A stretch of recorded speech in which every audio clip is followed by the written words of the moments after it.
जय बाबा महाराज की। बाबा की कृपा सब पर बरसती रहे। मैं आज आप सभी भक्तों के लिए नीम करौली वाले बाबा का वो किस्सा लाया हूँ जिस किस्से में बाबा ने हनुमान बाबा नीम करौली मंदिर में बुलाया था, यानी उनकी स्थापना की थी। और उसी दिन से वह अलौकिक दिन, जिस दिन भक्त ने भगवान को बनाया और भगवान भक्त को बना रहे थे, वो उस दिन नाम से जाना गया। और आज मैं आप लोगों को उस गुफ़ा के बारे में बताऊंगा जो गुफ़ा बाबा ने पहले अपने लिए बनवाई थी और वो फिर खो गई, और फिर उस गुफ़ा में क्या निकला। तो आइए देखते हैं इस वीडियो में। जय बाबा नीम करौली महाराज की। कृपया अगर आपको ये वीडियो अच्छी लगे तो सब्सक्राइब, शेयर और लाइक करें और सभी गुरु भक्तों तक ये वीडियो पहुंचाएं, जिससे बाबा की इस कहानी का सब तक प्रचारण हो। जय बाबा नीम करौली महाराज। जय बाबा नीम करौली महाराज सदा सहाय। बाबा जी महाराज इसी प्रकार गांव में अपनी मनोहारी आध्यात्मिक युक्त प्राकृतिक लीलाएं करते रहे जन कल्याण हेतु। परंतु जहां सत्व का उदय होता है वहां तामसी प्रवृत्तियां भी उन्हें नष्ट करने की चेष्टा में रत हो जाती हैं। वैसे भी सीधे साधे ग्रामवासी बाबा जी की इन अलौकिक लीलाओं को मूल बाबा जी में ना देख पाए, उन्हें पहचान ना सके। उनके लिए सब एक सिद्ध प्राप्त जोगी द्वारा किए गए कौतुक मात्र रह गया। अंतर छू ना सका उनका केवल बाबा जी की प्राकृत आचरण के कारण, उनकी भ्रामक लीलाएं के कारण तथा बाबा जी के उनके साथ घुल मिल कर रहने वाली लीलाएं के कारण। उन्हीं के अनुरूप व्यवहार करना, मुक्त भाव से उनमें वारते रहना, जिसमें गाली गलौज भी शामिल होती, आदि आदि के कारण भी थे। और वैसे भी तो बाबा जी महाराज अपने को प्रकट ही कब होने देते थे। और इसी माहौल में एक ऐसी घटना घटी जिसकी परिणति बाबा जी के गांव छोड़ देने में हो गई। उनके गांव के छोड़ने का बहाना बन गई। चूँकि बाबा जी सभी वर्ग, सभी वर्ण जाति के लोगों के समान स्थान से देखते थे, अपनी दया कृपा हेतु इससे ग्राम का ऋणावती ब्राह्मण वर्ग उन्हें असंतुष्ट हो चला। और उनका यह आक्रोश तब और भी भड़क गया जब एक धनी परिवार द्वारा प्रचुर मात्रा में लाए गए स्वर्ण दान का भी ब्राह्मणों के मध्य न बांटकर बाबा ने उन्हें लौटा दिया। तभी एक दिन महाराज जी की अनुपस्थिति में इन लोगों में से कुछों ने एक भक्त द्वारा भंडारे हेतु लाए गए घी के टीनों को उसे बाबा जी के विरुद्ध भड़काकर वापस करवा दिया। वह व्यक्ति उन लोगों की बातों में आकर केवल एक टीन छोड़कर बाकी घी वापस उठा ले गया। मंदिर आकर बाबा जी को जब यह बात मालूम हुई तो वह मंदिर की एक सेविका देवी जी को सौंपकर गांव छोड़कर चले गई। वैसे सत्य तो यही प्रतीत होता है कि आकरण करुण बाबा जी महाराज को अपने कृपा क्षेत्र का विस्तार करना था, जिसका समय अब आ चुका था। वह कब तक नीम करौली तक ही बंधे रहकर सीमित रहते। वह नीम करौली इसके बाद भी आते जाते रहे, कभी कभी, पर गांव वालों के जाने बिना उनसे छिपकर। परंतु अपनी प्रथम कर्म भूमि नीम करौली के नाम को अपने व्यक्तित्व, अपनी पहचान और अपने नाम का प्रतीक बनाकर अमर कर विश्वविख्यात कर गए स्वयं बाबा नीम करौली बनकर। इस बीच बाबा जी महाराज एटा, मैनपुरी, इटावा, फतेहगढ़, आगरा आदि जिलों में भी भ्रमण करने लगे थे। वैसे भी इसके पूर्व से ही इन जिलों तथा आसपास के अन्य जिलों गांवों में सैकड़ों भक्त नीम करौली आते रहते थे।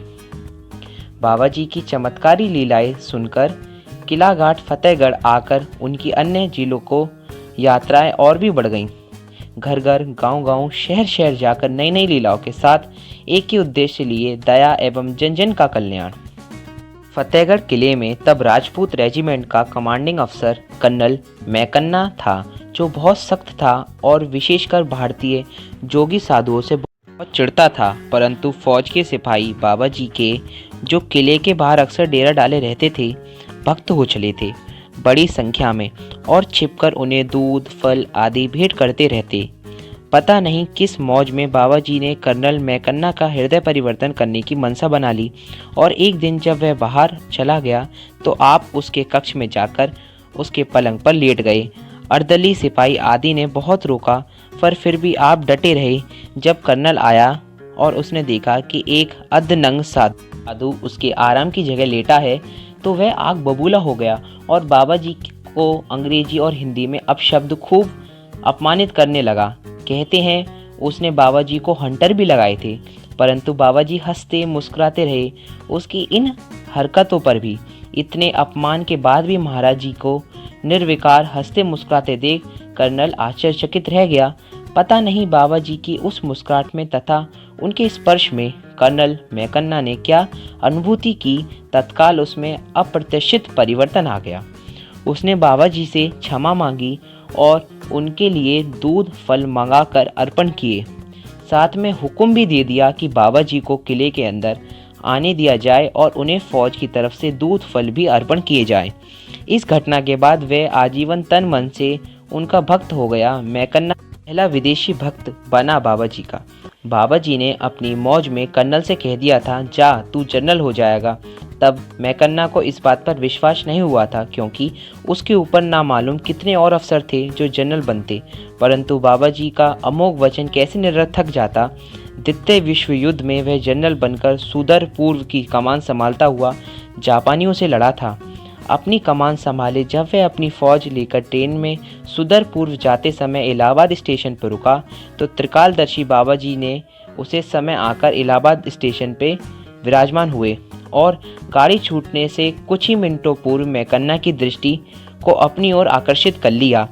तब वह बाबा जी को पहचान और उनके पास दौड़ा दौड़ा आया और बिना हिचकिचाहट के बाबा जी के श्री चरणों में नत हो गया। उसके द्वारा अपनी स्थिति बताने के पूर्व महाराज जी बोल उठे, जा जा तेरी गाड़ी जा रही है, जा जा तुझे कुछ ना होगा। बाबा जी के इस अमोघ आशीर्वाद के फलस्वरूप उस महायुद्ध में बड़े पैमाने पर नरसंहार का बावजूद और ब्रिटिश फौज के प्रारंभ में बुरी तरह से हार जाने पर मैकन्ना युद्ध उपरांत सकुशल इंग्लैंड लौट गया। इंग्लैंड लौटने के पूर्व सुदूर पूर्व के युद्ध में विजय पाने एवं सकुशल लौटने जनरल मैकन्ना की नियुक्ति अब मध्य पूर्व और युद्ध में हो गई। बाबा जी महाराज के अमोघ आशीर्वाद के फलाफल में वह प्रभावित हुआ।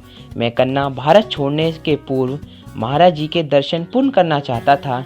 इस संदर्भ में मैकन्ना की कमान में सम्मिलित कर्नल टी.डी. जोशी ने बाबा महाराज के सम्मुख ही नजरबाग लखनऊ में मैकन्ना को बाबा जी के द्वारा पुण्य दर्शन देने की लीला यूं सुनाई, जिससे बाबा जी भी बिना कोई प्रतिवाद किए चुपचाप सुनते रहे। जनरल मैकन्ना अपनी फौज की चुनिंदा टुकड़ी के साथ विशेष सेना गाड़ी से टुंडला स्टेशन पहुंचा। प्लेटफार्म पर बेचैनी से टहलने लगा, मानो किसी को ढूंढ रहा हो। उसका पूर्व अनुभव था कि बाबा जी यहीं आसपास फर्रुखाबाद, आगरा, शेखोबाद आदि शहरों में घूमते रहते हैं।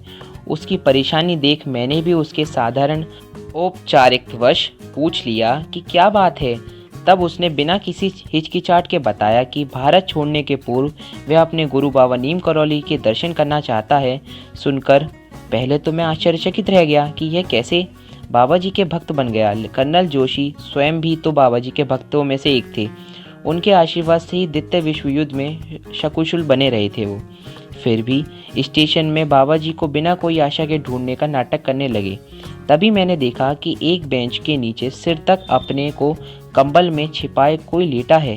क्या बाबा जी हैं? केवल महाराज जी की प्रेरणा से ही मैं बेंच के पास पहुंचा और तभी अपना मुंह उघाड़कर बाबा जी ने मेरी तरफ देखने लगे और अपनी सम्मोहनीय लिए मुस्कुराहट के साथ। तब क्या था इस अप्रत्याशित अभूतपूर्व दर्शन को पा मैं और उधर मैकन्ना विभोर और कृत्य हो गई। मैकन्ना ने महाराज जी को दंडवत प्रणाम कर उनका आशीर्वाद पुनः प्राप्त कर लिया। श्री केहर सिंह जी द्वारा वर्णित है, कहते हैं कि बाबा जी भी मैकन्ना के संग इंग्लैंड भी गए थे, परंतु बाबा जी महाराज वहां से दूसरे तीसरे दिन ही भारत लौट आए। एक प्रसंग में यह भी बताया है कि बाबा जी महाराज स्वयं रफ़ी अहमद किदवई के संग मक्का मदीना भी गए थे। इससे यह मालूम होता है बाबा सबको एक दृष्टि से देखते थे। बाबा जी महाराज की नीम करौली गाथा यहीं पूर्ण नहीं होती। महाराज जी के ग्राम नीम करौली को छोड़ देने से पूर्व बाबा ने अपने हाथों से हनुमान जी को मंदिर में स्थापित किया और वो दिन बड़ा अलौकिक था। जिस भक्त भगवान को बना रहा था और भगवान भक्त को, अर्थात नीम करौली महाराज हनुमान बाबा को मंदिर में स्थापित मतलब मंदिर में बुला रहे थे और दूसरी तरफ हनुमान बाबा अपने गुरुदेव की तकदीर सजा रहे थे। परंतु अब वो हनुमान मंदिर की व्यवस्था में ढील आ चुकी थी और मंदिर भी जीर्ण शीर्ण अवस्था में प्राप्त हो चला था तथा सिंदूरी चोले के अभाव में हनुमान मूर्ति भी काली पड़ गई। मंदिर में जनता का आना भी न्यूनतम स्थिति को पहुंच चुका था। मंदिर का ना तो कोई आमदनी थी, ना कोई नियमित रूप से पुजारी ही था सेवा हेतु। परंतु वर्षों पूर्व महाराज जी ने जो यहीं बैठने को संकल्प लिया था, उसके लिए उन्होंने अपनी इस गंगोत्री को पुण्य उजागर करना था। इस तीर्थ के बारे में बातें करते बाबा जी ने श्री माँ को अपनी कई लीलाएं बताई थी। अतः अपनी महासमाधि के बाद मानो उन्होंने यह काम श्री सिद्धि माँ को सौंप दिया। श्री माँ ने बार बार नीम करौली की यात्राएं एवं वहाँ कुछ काल के लिए निवास करना प्रारंभ कर दिया। तब ना वहाँ रात्रि विश्राम हेतु कोई समुचित व्यवस्था और ना कोई सुविधा, ना भोजन प्रसाद और ना शौच स्नान की सुविधा थी। मोटी मोटी अधपिकी अथवा अधजली मक्का चना या जवा गेहूं की रोटियां एवं अधपकी स्वादहीन हरी सब्जी ही पाई हमने तब श्री माँ के साथ। फिर भी ये परिस्थितियों